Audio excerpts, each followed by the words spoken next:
Our media editor Amol Rajan. I'm Nancy Kachungura. Stay with us here on BBC News.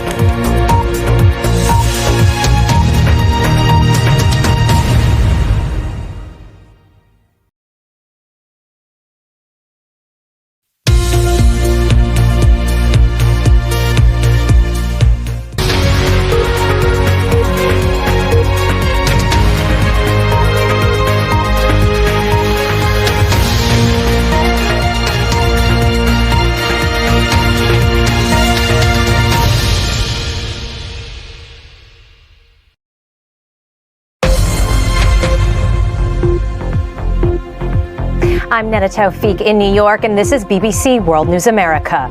Russia intensifies its attacks on multiple fronts in Ukraine. Airstrikes target a jet repair facility just 6 kilometers from Lviv's city center, where thousands of refugees have fled to. There are no safe and dangerous cities. Today we are all under attack. In the capital, Kyiv, we report on the surrogate babies who were separated from their parents because of the war. Vladimir Putin has taken a huge rally in Moscow that Russian soldiers are heroes fighting genocide in Ukraine. Some in the audience said they'd been pressured to attend. And President Biden warned Xi Jinping of consequences if China supports Russia in its war in Ukraine in nearly a 2-hour-long call, their first contact since the invasion began. And the WHO warns global COVID cases again are on the rise as fears grow about a more transmissible variant. But should Americans be worried? We'll ask the CDC director.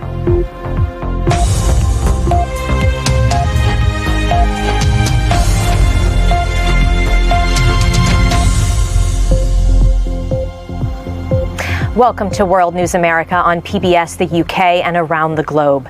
Russian forces are hitting Ukraine on multiple fronts, nearly 4 weeks into its invasion. In one of the latest attacks, a missile strike targets army barracks in the strategic southern city of Mykolaiv. A local MP says dozens have been killed. In Lviv, which has been relatively unscathed so far, a Russian missile attack has struck an aircraft repair plant. And fighting in the city of besieged Mariupol has reached the city center, where thousands of civilians are trapped and where at least 80% of homes are either destroyed or damaged. Those who've escaped warn their city is being wiped out by constant Russian attacks. Many refugees are arriving in Lviv, where our special correspondent Fergal Keane begins our coverage. And we'll hear more from our correspondent in Lviv later in the program. Now, Vladimir Putin has praised Russia's unity over the war, which he still describes as the country's special operation in Ukraine. He made the remarks during a speech to thousands of his supporters in Moscow. The crowd chanted Russia at the rally, marking 8 years since the annexation of Crimea. Our Russia editor Steve Rosenberg has more.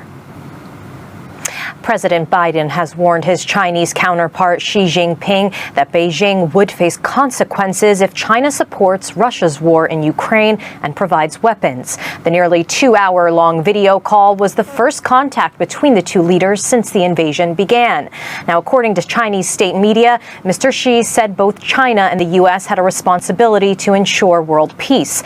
China hasn't condemned the invasion and says it wants to remain neutral. Our North America correspondent Nomia Iqbal is in Washington for us. Nomia, what jumped out to you about the call? And while China says it wants to remain neutral, is it acting that way?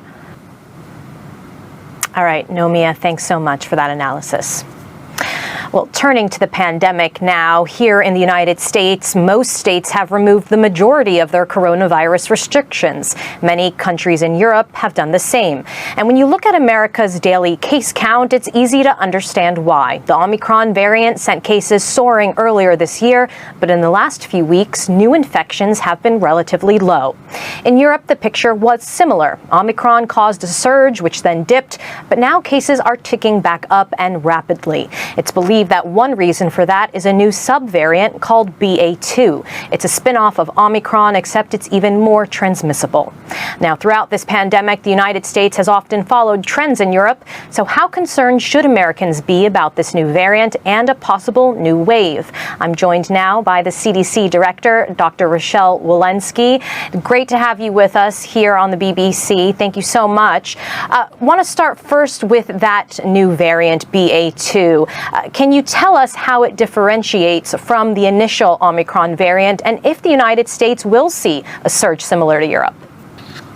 Well, let's return to the war in Ukraine. The number of civilians dying is rising steadily by the day. The United Nations says more than 800 civilians have been killed and more than 1,300 wounded. And all over Ukraine, every part of life has been disrupted, from the elderly to the newly born. Here's Jeremy Bowen. As Jeremy Bowen said, what a way to start a life. Well, as the brutality of this war gets worse day by day, I want to show you these pictures again from Lviv, a symbolic display illustrating the cost of war. There are 109 empty strollers lined up here in the central square, each representing a child who has died in this conflict. Lviv has sheltered hundreds of thousands of people fleeing from other parts of Ukraine, but today came under Russian attack. The BBC's James Reynolds is in the city for us tonight.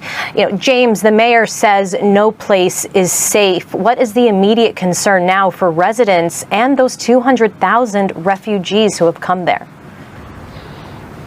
All right, James Reynolds there for us in Lviv. Thank you so much and stay safe. Well, I'm Neda Tawfik. Thank you so much for watching World News America. Remember, you can find more of the day's news on our website. Have a great weekend.